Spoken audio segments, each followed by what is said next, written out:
Assalamualaikum warahmatullahi wabarakatuh. Innal hamdalillah nahmaduhu wa nasta'inuhu wa nastaghfiruhu wa nastahdiih wa na'udzu billahi min shururi anfusina wa sayyiati a'malina. Man yahdihillahu fala mudilla lahu wa man yudlil fala hadiya lahu. Asyhadu an la ilaha illallah wahdahu la syarika lahu wa anna Muhammadan abduhu wa rasuluh. Kaum muslimin yang berbahagia, saudara-saudariku seiman, anak merupakan buah hati, kebanggaan orang tua dan belahan jiwa. Anak merupakan nikmat, tapi sekaligus juga amanah.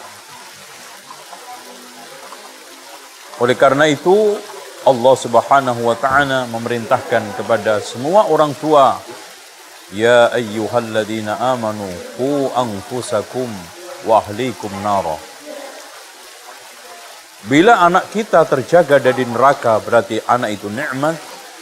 Tetapi bila anak sekarang ternyata masuk neraka dan memasukkan kedua orang tuanya ke dalam neraka, maka anak itu adalah fitnah. Yang dikatakan oleh Allah Subhanahu wa ta'ala, innama amwalukum wa auladukum fitnah. Sebetulnya anak itu dilahirkan dalam keadaan fitrah. Baik itu anak seorang nabi, anak seorang ulama, anak seorang pengusaha, pedagang, bahkan termasuk anak penjahat sekalipun. Namun mereka rusak oleh faktor luar, dan itu ditentukan oleh dua.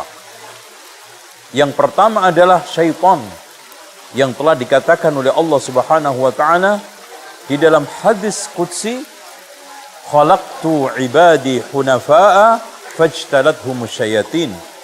Telah aku ciptakan hambaku ini dalam keadaan lurus, kemudian dibelokkan, dirusak oleh syaitan. Dan yang kedua adalah lingkungan. Inilah yang dimaksud hadis Rasulullah sallallahu alaihi wasallam, kullu mauludin yuladu 'alal fitrah fa abawahu yuhawwidanihi au yunassiranihi au yumajjisanihi. Kedua orang tuanya lah yang menjadikan dia itu Yahudi, Nasrani, Majusi. Bahkan kalau kita lihat, lingkunganlah faktor utama perusak anak. Betul, setan juga memiliki faktor utama merusak anak-anak kita yang kita sayangi dan kita cintai. Tetapi lingkunganlah yang terutama adalah lingkungan keluarga. Makanya Rasulullah sallallahu alaihi wasallam menegaskan, fa abawahu, kedua orang tuanya.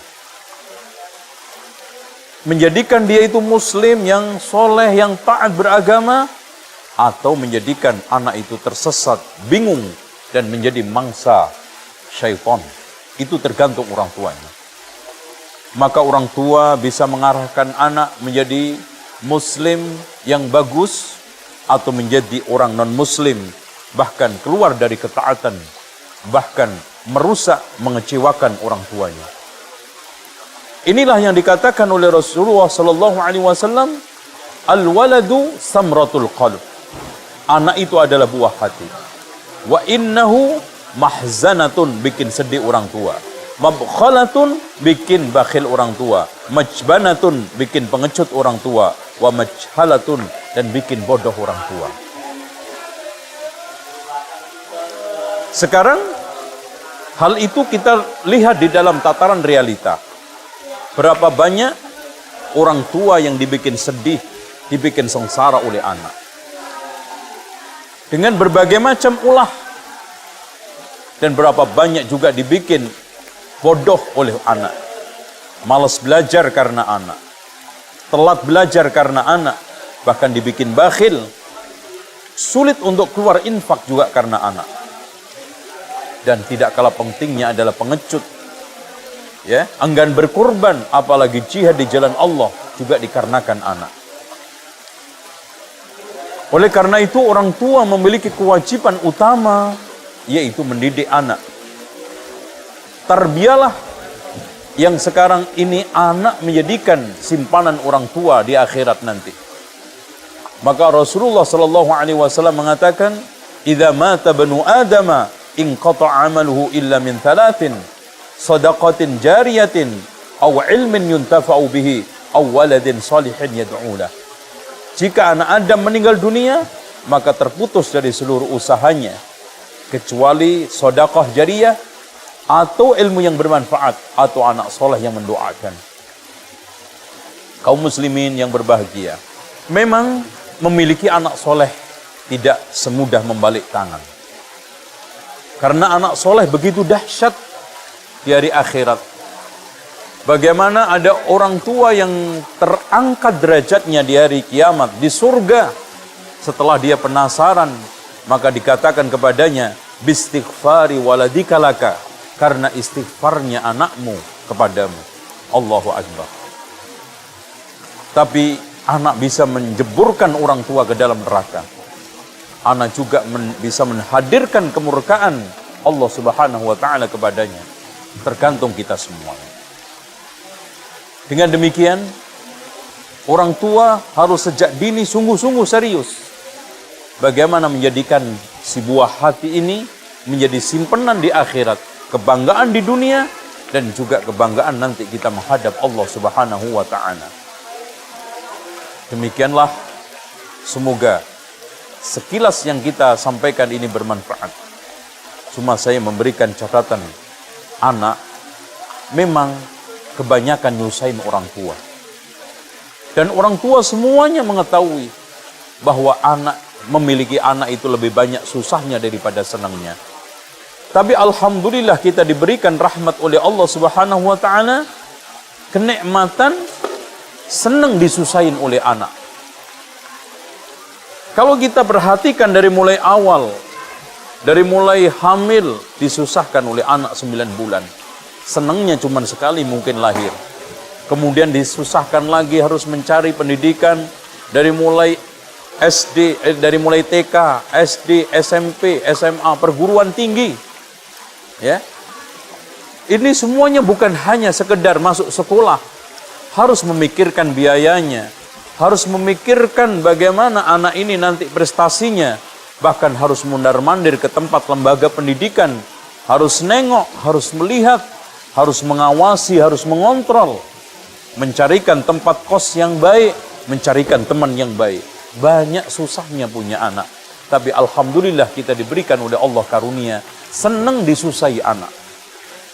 Dan orang tua tidak pernah segan-segan untuk mengorbankan apapun demi anak. Bahkan nyawa pun rela untuk dikorbankan demi anak. Mereka sampai berjibaku untuk mengais rizki di tempat-tempat yang berbahaya dan sulit untuk kebahagiaan sang anak. Sehingga disinilah rahasia kenapa Allah Subhanahu wa taala banyak mengingatkan anak supaya berbuat baik kepada orang tua. Bukan orang tua berbuat baik kepada anak, itu jarang. Kenapa? Karena kalau anak enak, orang tua jadi pembantu. Tapi kalau orang tua kaya, anak menjadi majikan. Bagaimana tidak pembantu? Perhatikan ketika saat melihat anak kaya raya. Masya Allah rumahnya besar, orang tuanya datang, membantui, mandikan cucunya, nyapu rumahnya, bahkan ngepel, bahkan nyuci perabot rumah tangga dan nyuci pakaian. Ini semua menunjukkan bahwa orang tua rela berkorban, dan bila orang tua enak, maka anak menjadi majikan. Dan bila anak kaya raya, maka orang tua menjadi pembantu. Waspadai, kedurhakaan anak diawali oleh keteledoran orang tua di dalam mendidik. Dan kedurhakaan anak akan melanjutkan kedurhakaan berikutnya. Inilah rahasia pernyataan ulama, kemaksiatan akan melahirkan kemaksiatan berikutnya. Bila sekarang kita mendurhakai orang tua, maka suatu ketika kita akan didurhakai oleh anak kita. Ada kisah yang sangat menarik. Pernah ada orang tua yang ditampar keras oleh anaknya. Kemudian ada seorang ulama yang melihatnya, lalu mendatanginya dan bertanya, "Kenapa wahai fulan, kamu diperlakukan anak kamu seperti itu diam saja?" Maka orang tersebut mengatakan, "Biarkan di tempat inilah persis dulu saya pernah menampar keras orang tua saya." Allahu Akbar. Dibayar kontan. Inilah yang dikatakan oleh Rasulullah SAW, ma min dambin asra'u khubatan minad dunya ma yaddakhiru fil akhirah minal baghi wa qati'atur rahim.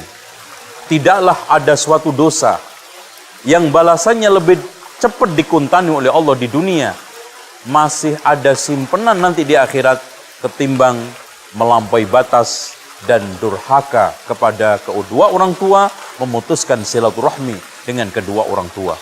Demikian, mudah-mudahan bermanfaat. Aqulu qawli hadza wastaghfirullaha li wa lakum wastaghfirullahal azim. Innallaha wal ghafurur rahim. Wassalamualaikum warahmatullahi wabarakatuh.